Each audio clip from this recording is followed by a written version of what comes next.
Belal Muhammad would have beat Shavkat Rakhmonov in UFC 310.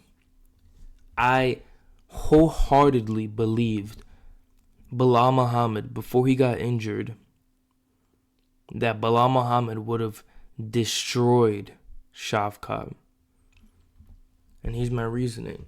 Belal Muhammad has versed way more competition than Shavkat.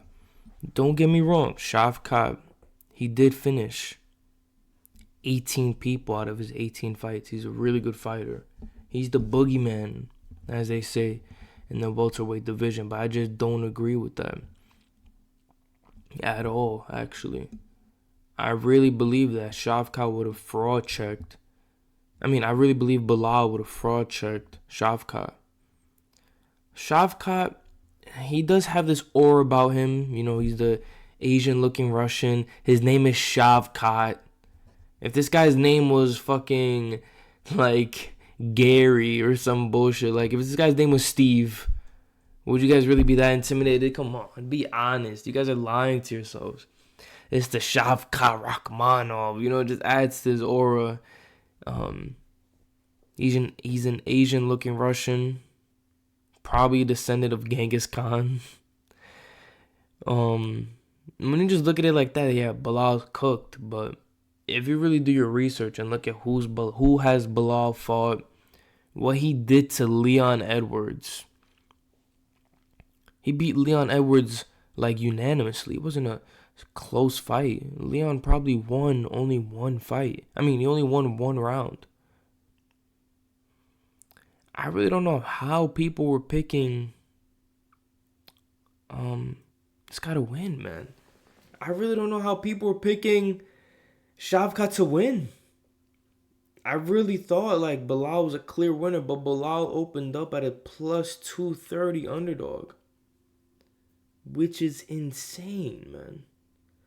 Plus 230? That's just insane to me, man. What he's done beat Gilbert Burns.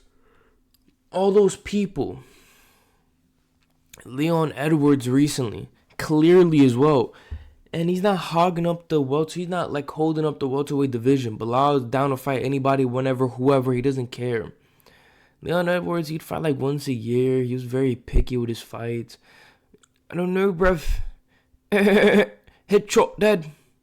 Like, I'm not even trying to make fun of him, but it's just like Belal Muhammad. He is cringy too. I need some Shavkat meat. Come on, guys. Like, I'm gonna beat him in the wrestling, grappling. The wrestling. Like, he's really, like, I don't know if you guys seen that video of him and Alex Pereira. Like, they're both there at a UFC event, and Belal Muhammad just has, like, no aura compared to Pereira. But I just feel like people, like, aside from that, he's a very skilled fighter, man. Very skilled fighter. He gets a lot of hate because he is a decision merchant. Him and Rob go to decision, I believe it's like 75% of the time. But when it comes to betting and predicting fights, a win is a win. Doesn't matter how you get it done, as long as you get it done. I'm not saying Belal is my favorite fighter. I'm not saying Belal is the most entertaining fighter. But one thing Belal does is he's always going to try to get that win. He's been undefeated. He's on an 11 fight win streak. He hasn't been beaten in 5 years. Like, this guy people think he's like some just decision merchant bum. Yo, this guy is nasty. And he has Khabib in his corner. Khabib. If you have Khabib in your corner and you're versing Shavkat, come on, man. It's just like, it just sounds like he's supposed to win. So why was he opening at a plus 200 underdog? This is a very hot take, but if I hope Shavkat wins against him and Ian Gary, so I could see Shavkat versus Belal again. And I hope Shavkat fucking destroys Gary, right? So Shavkat could be a minus 600 favorite. And I'm going to come in and I'm putting the house on Belal. That's how confident, bro. I'm putting the house on Belal to get this one done. If if Shavkat beats Ian Gary and they rebook this fight. I'm putting the house on Belal. Come on, man. And I'm hoping Shavkat destroys Ian Gary. Or at least the fight's close, whatever. So people are like, oh, he's the real deal, man. He's the real deal, man. How's Belal gonna beat him, man? Like, what? And if it was Belal versus Kamaru, I would still pick Belal. This guy's been an underdog for his past 5 fights. For the Leon Edwards fight, this guy was a plus 300 something underdog. He was like a plus 330. Are you crazy? Are you crazy? And he's pretty well rounded. I mean, he has like you could argue he has pillow hands, whatever. Cool. You could argue that. But he mixes it up.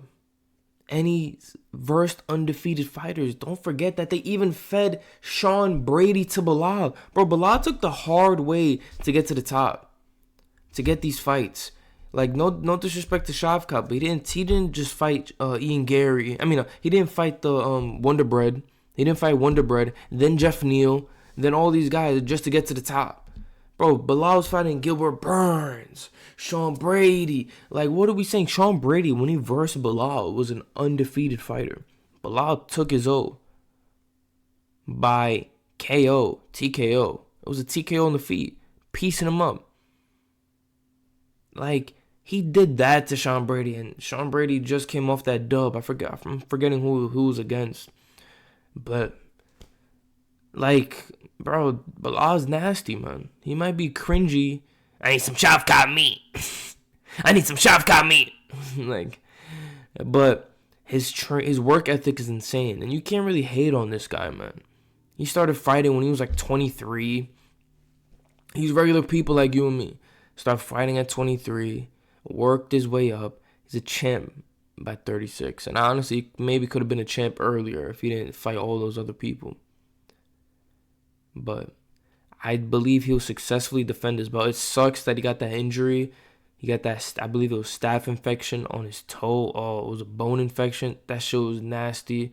Fucking pinky toe was all like swelled up. You could go check it out on his Instagram. I'm not about to pull that up. But I believe Shavkat will be able to get this one done. This fight would be amazing. If they rebook it, it's going to be such an intriguing fight. But that's why I really think Belal would have beat Shavkat. As always, like, comment, subscribe, share with a friend. And do us a favor. Subscribe to our newsletter. Show us some love. Support the channel. And I'm out.